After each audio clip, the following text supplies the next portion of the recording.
mu kaweefube ow'okulwanyisa obulwadde obwa polio mu Uganda, disitulikiti y'Ewakisa ekyagenda mu maaso n'okugema obulwadde buno mu baana abali wansi w'emyaka 5 nga bava nju ku nju, era olwaleero essira liteekeddwa ku ssaza Kyaddondo. Akulira ebyobulamu mu disitulikiti y'Ewakisa Dr. Mathias Lugoloobi agambye nti ennaku 3 ezaasoose baakoze mu ssaza Busiro nga kaakano bazze mu ssaza Kyaddondo okumalayo abaana basukka mu 64,000. Dr. Mathias Lugoloobi asabye abazadde bajjumbire enteekateeka eno olunaku olwaleero. Tugenda kuba mu Kyaddondo eddagala olwedde gye liri ku malwaliro lyo lyatuuka ddala ebirala ebikozesebwa. Bw'oba ng'oli kumpi n'eddwaliro osobola okugendera omwana wo ne bamukola ki? Ne bamugema. Kuba woofunira omukisa ogemesiza omwana wo. Eddagala sibbi, eddagala ddungi liwoomerera. Twasookedde mu ssaza lya Busiro. Era nga mu Busiro twali tutunuulidde abaana 28,113. Era nga kwabwe enjogerero olwaleero ku bye twakafuna twakagema abaana 26,000 mu 10. Byebyo ebitundu 92 byonna okutwaliza awamu. Dr. Mathias Lugoloobi agambye nti basanze okusoomoozebwa olw'abamu ku baddukanya amasomero abagaanye okuwaayo abaana okubagema, n'agamba nti abagaanyi babeera bamenya mateeka. Abaana abali ku masomero tutaasobodde essaawa tukolaganye n'ab'ebyenjigiriza ab'amasomero abalina abaana be bataagemye ffe abasawo be bali era baagala bagendeyo, naye twagala mukwataganyemu munaffe abasawo tugeme abaana bano. Kyekyoka kyenyinza obbakubiriza, naye nga bwe tugezaako naffe okugira mu security team okuba nti nno bwe banga ddala bagaanye ate awo nga tubibakwasa. Obwakabaka bwa Buganda bwagala gavumenti ya Uganda ekangavvula abasajja abafunyisizza abayizi embuto mu biseera eby'omuggalo ekiyinza n'okubafiiriza emisomo gyabwe.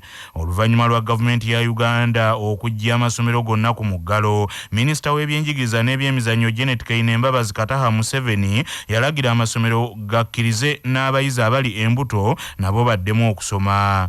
Bwe yabadde ng'ayogerera mu lukiiko lwa Buganda olukulu olunaku lw'eggulo, Katikkiro ow'ekitiibwa Charles Peter Mayiga yagambye nti gavumenti n'abantu abalala amaaso bagatadde ku bayizi abali embuto ne beerabira abasajja abaabafunisa embuto zino, n'agamba nti Obwakabaka bugenda kufulumya okulambika okutongole ku nsonga eno. Gavumenti ya Kabaka eyimiriddewa, gavumenti eya wakati ab'embuto badde ku masomero, abakulembeze b'eddiini abamu ab'embuto tebalinnya wano. Gavumenti ya Kabaka eyimiriddewa, ndoza ne mukulu wange w'ekitiibwa Damulira Muguluma naye waabadde awo tuyimiriddewa, ensonga tukyetegereza. Owekitiibwa Stanley Kijjamu nga bwe nakugambye, sitwagala kubakira bigambo, tetumala kwetegereza ne tutunuulira buli kanyomero ne tuvaayo n'ekintu kye tusobola okubuulira eggwanga, tukyetegereza ensonga eri.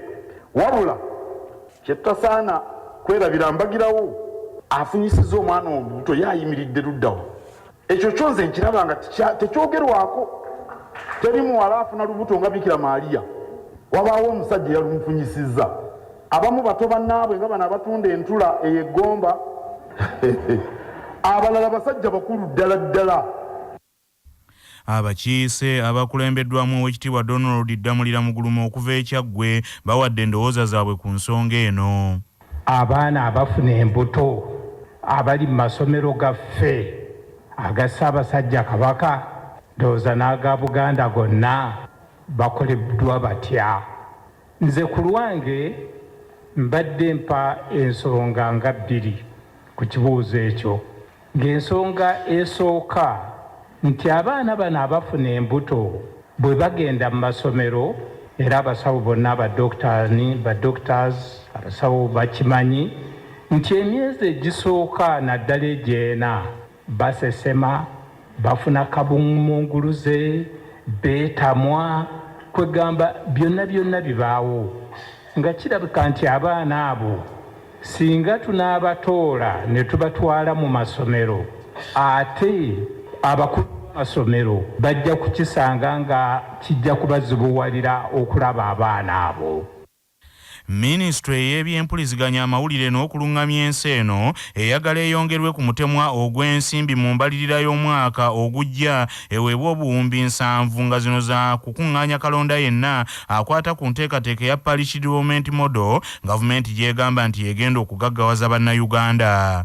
Minisita ow'ebyamawulire n'okulungamya ensi eno Dr. Chris Balyomunsi asinzidde mu kakiiko akassetteesezo akalondoola ebyamawulire n'agamba nti minisitule eno yakwasibwa omulimu ogw'okusomesa bannansi ebikwata ku nteekateeka ya parish development model n'okusomesa bano okukyusa endowooza zaabwe ku mbeera y'okwejja mu bwavu.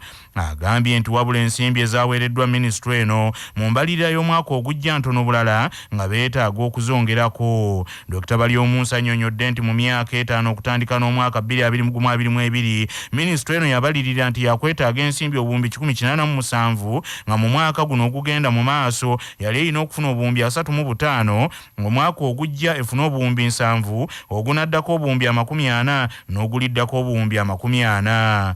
Omutesiteesi omukulu mu minisitule eno Dr. Amina Zawedde ategeezza ababaka nti minisitule eno teyaweereddwa nsimbi okutuukiriza obuvunaanyizibwa obwabaweebwa.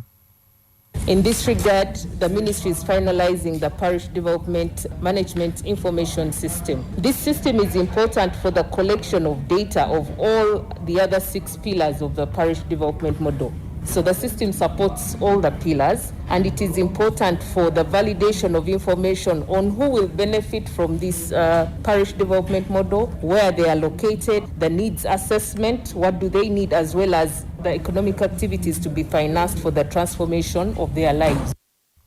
Minister Dr. Chris Balyomunsi mu mbeera y'emu agambye nti minisitule eno ejja kwetaaga ensimbi endala obuwumbi 12 nga zino za kusomesa bannansi okukyusa endowooza zaabwe, okuteekateeka ebiwandiiko n'ebigambo abakozi ba gavumenti abagenda ku mikutu gy'amawulire bye balina okwogera wamu n'ebirala. Mu mawulire ag'ebyemizannyo ekibiina ekiddukanya omupiira ku ssemazinga wa Afirika ekya CAF kironze baddiifiri bannansi ba Ethiopia balamule omupiira wakati wa Uganda ne Ghana mu mpaka za FIFA Under 20 Women World Qualifiers. Omupiira guno gugenda kuzanyiwa ku Lwomukaaga luno nga 22 January mu kisaawe ekya St. Mary's ekitende olwobaddiŋŋane mu kibuga Accra e Ghana wakati wa nga 4 ne 6 omwezi ogujja. Amawulire okuva ebweru w'eggwanga nga gakutuusibwako Heritage Family Center ku Heritage Plaza Nansana abateekateeka abagenda okuyingira obufumbo. Essimu noti 7 noti 2 699 337.